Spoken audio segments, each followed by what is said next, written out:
Welcome to Immerse Kingdoms reading for Week 1, Day 1. Introduction to Kingdoms. The Bible's opening books, Genesis to Samuel Kings, together constitute Israel's primary history. This opening story covers the events from God's creation of the world and his intentions for humanity to the account of Israel's covenant failure and forced exile from the Promised Land. The first 5 books, beginnings, take us to the point when God's people have been freed from slavery in Egypt and are about to enter the land promised to their ancestor Abraham. The story continues in the next 4 books, Joshua, Judges, Ruth, and Samuel Kings, as Israel enters the land and is commissioned to be God's light to the nations. It is God's plan for his new people to inhabit a new place, the template for showing all people what it means to follow God and help the world to flourish. These books are written in narrative form and have a prophetic viewpoint, always calling Israel to be faithful to the Lord, their high king. As these books begin, God's people are living under God's 3 earlier covenants made with Noah, Abraham, and Moses. The story moves ahead with a description of the events surrounding the 4th covenant. This covenant is with David, Israel's 2nd king, and promises a lasting dynasty of kings descended from him. Originally, the Israelites didn't have a human king because God himself was their king. Once Abraham's descendants grew into a nation, God sent Moses to be their liberator and leader, freeing them from slavery in Egypt and guiding them to the land of Canaan. But Moses was a prophet, not a king. A new leader named Joshua then leads Israel into the Promised Land. He defeats their enemies and divides the land among the 12 tribes. But Joshua wasn't a king either. In the years that follow, as described in the book of Judges, God raises up a series of leaders called judges to rescue the Israelites whenever their disobedience results in their falling under foreign control. The Israelites see themselves as a nation consisting of 12 tribes, and the tradition of tribal leadership is strong. But still, this period shows that while they have no king, all the people did whatever seemed right in their own eyes, leading to disastrous consequences for the whole nation. In the book of Deuteronomy, Moses foresees that the people will want a king, and when they do, the king will be required to make himself a copy of the law and read it daily as long as he lives, enabling him to lead the people into covenant faithfulness.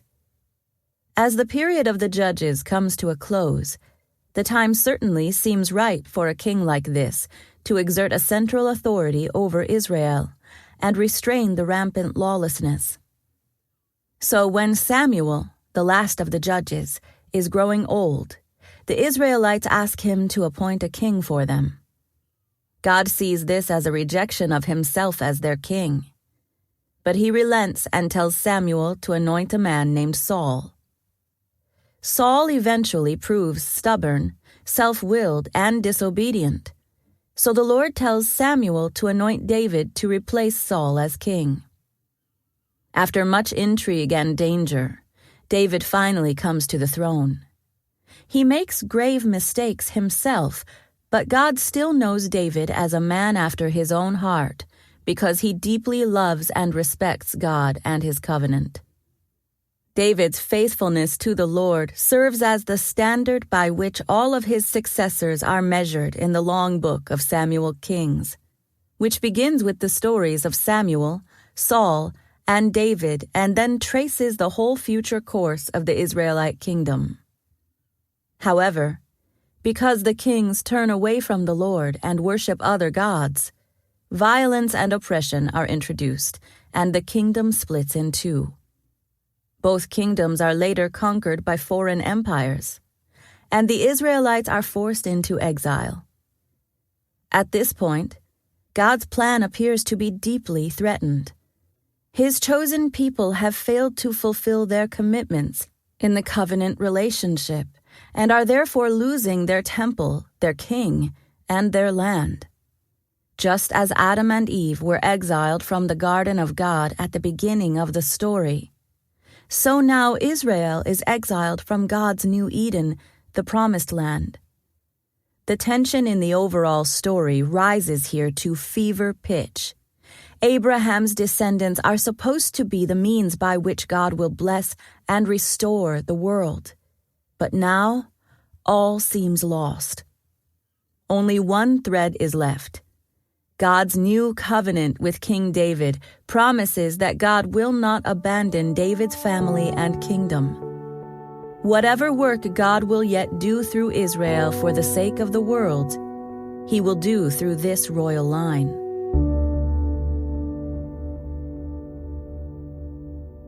Immersed in Joshua. The story of how the tribes of Israel became a kingdom begins with the conquest of the land of Canaan. God promised He would give this land to Abraham's descendants, and Moses brought them right to its border.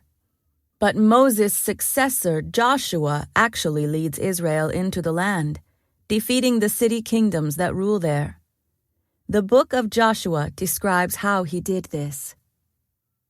Throughout the land, there are walled cities, each ruled by its own king. As long as these fortified royal cities remain in hostile hands, the Israelites will be under constant threat. The biggest threat of all looms immediately before them as they enter Canaan. Jericho is an imposing fortress that controls the fords of the Jordan River. If the Israelites manage to cross over, but then can't defeat Jericho, the river will become a barrier, trapping them where their enemies can destroy them. The task is daunting, but God promises Joshua, "I will be with you as I was with Moses. I will not fail you or abandon you. Be strong and courageous, for you are the one who will lead these people to possess all the land I swore to their ancestors I would give them." The book of Joshua has 3 major sections. Most of it is in the form of a narrative, but at various places there are important lists, including records of defeated cities and kings and of land allotments for Israel's tribes. The book opens with a description of how God prepares Joshua and the people for entry into the land, and then guides them across the Jordan River. It begins with God commissioning and encouraging Joshua in his task, while also urging Joshua and the people to continually meditate on the instructions God has given to Moses. Joshua sends spies into Canaan, and then leads the people into the land, crossing the Jordan River on dry ground. In their new land, they celebrate their Freedom Festival, Passover, and, for the first time, eat food from the land of promise. Next, Israel invades the central region of Canaan, and then spreads out to both the northern and southern regions. Key to this section is the realization that God Himself is fighting for Israel, thus keeping His promises to Israel's ancestors. The warfare Joshua conducts is brutal, but in the context of the story, the nations are removed from Canaan because they had become utterly corrupt, just as Israel itself will be brutally removed in the future for its own detestable practices. These events must be read within the context of God's ongoing story of redemption, especially in light of God's supreme revelation later in Israel's Messiah. Once the land has been conquered, the second section explains how Joshua divides it among the tribes. We may wonder why there is such a detailed description of the allocation of the land, but this gets at the heart of the covenant. God's intention has always been for His people to thrive in the physical place He set apart for them. Israel's conquest of the Promised Land reflects God's overall objective to reclaim the entire creation as our good home and His glorious temple. The final section of the book focuses on Joshua's leading the people in a covenant renewal ceremony. The leaders of the various tribes and clans gather at Shechem and are challenged to serve God alone, obey the law of Moses, and fully claim their inheritance from the Lord. Choose today whom you will serve, Joshua challenges them. As for me and my family, we will serve the Lord. The people, aware of their story and recognizing that they are to continue living it out, respond, "We would never abandon the Lord and serve other gods. We too will serve the Lord, for He alone is our God." At the end of Joshua's life, the people have received God's gift of land as promised and are poised to fulfill their calling as agents in God's mission to all nations. The Lord has kept His promises to Abraham and Moses. Now Abraham's family must step up to become God's covenant people for the sake of the world.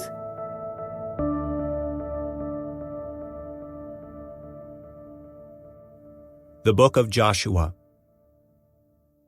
After the death of Moses, the Lord's servant, the Lord spoke to Joshua son of Nun, Moses' assistant.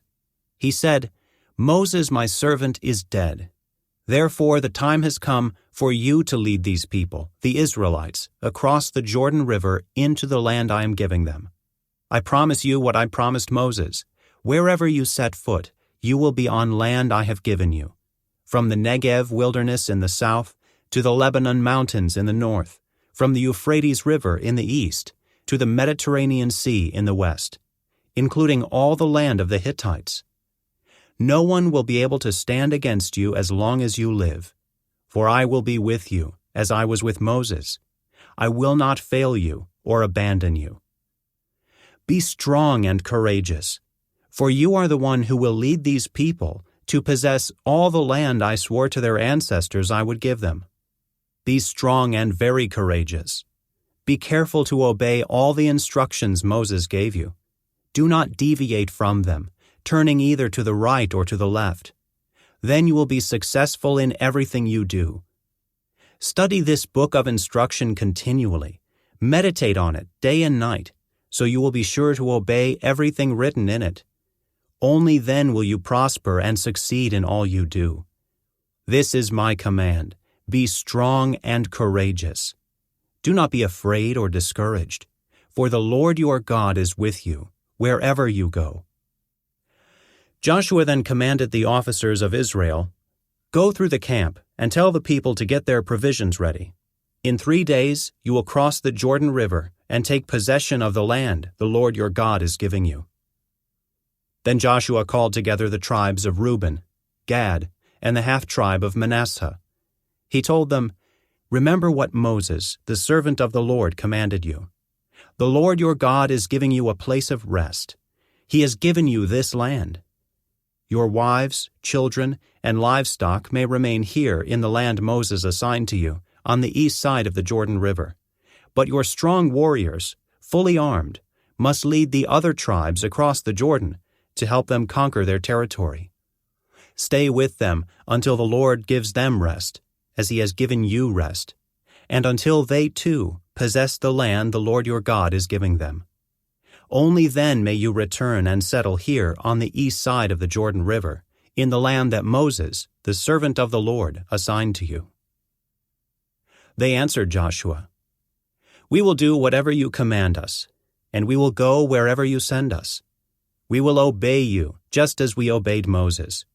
And may the Lord your God be with you, as He was with Moses. Anyone who rebels against your orders and does not obey your words and everything you command will be put to death. So be strong and courageous." This concludes today's Immerse reading experience. Thank you for joining us.